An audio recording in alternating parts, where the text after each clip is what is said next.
Pookode veterinary college വിദ്യാർത്ഥി സിദ്ധാർത്ഥിന്റെ മരണത്തിൽ CBI അന്വേഷണത്തിനുള്ള രേഖകൾ കൈമാറി സംസ്ഥാനം.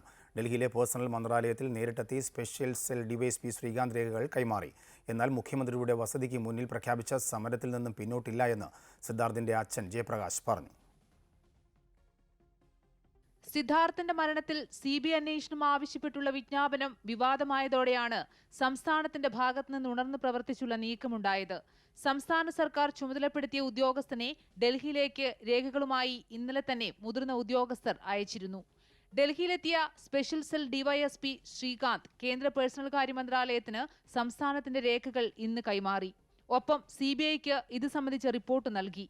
ഇമെയിൽ മുഖേനയും രേഖകൾ കൈമാറിയിട്ടുണ്ട്. സിദ്ധാർത്ഥന്റെ മരണത്തിൽ CBI അന്വേഷണത്തിനുള്ള വിജ്ഞാപനമിറങ്ങി 17 ദിവസത്തിന് ശേഷമാണ് രേഖകൾ കൈമാറിയത്. വിജ്ഞാപനം കൈമാറുന്നതിൽ വീഴ്ച വരുത്തിയ 3 ഉദ്യോഗസ്ഥരെ കഴിഞ്ഞ ദിവസം സസ്പെൻഡ് ചെയ്തിരുന്നു.